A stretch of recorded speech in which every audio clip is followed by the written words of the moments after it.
আমার চারটে ছেলেকে ইতিম বানাইলো আল্লাহ। প্রিয়জন হারিয়ে স্বজনদের হাজারি, কারো মরদেহ মিলেছে সড়কে, কারো মাটির গর্তে।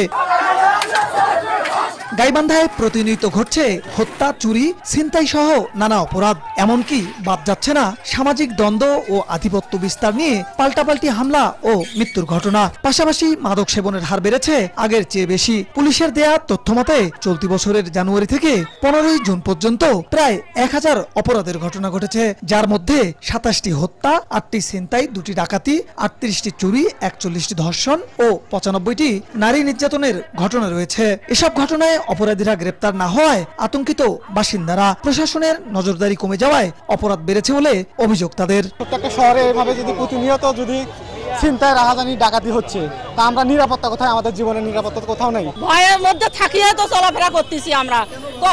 এখন কখন ট্রাক মারতে বা মারি ফেলাবে আমরা তো বলতে পারবো না ভাই। যে স্পটগুলোতে এবার খুন, গুম, ছিনতাই হাজির হতেছে, এই স্পটগুলোতে বেশি করে পাহারাদার ব্যবস্থা করেন। যদিও পুলিশ বলছে আইন শৃঙ্খলা নিয়ন্ত্রণে নানা উদ্যোগ নেওয়া হয়েছে। এখন পর্যন্ত আমাদের আইন শৃঙ্খলা নিয়ন্ত্রণের জন্য সর্বোচ্চ নিরাপত্তার যে বিষয়টা, সেটা আমরা মেনটেন করেই ওইভাবে আমাদের ডিউটি রোস্টার সাজিয়েছে এবং আমরা ওইভাবে আমাদের দায়িত্ব পালন করতেছি।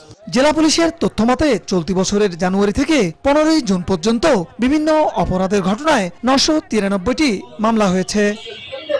বিপ্লব ইসলাম, সময় সংবাদ, গাইবান্ধা।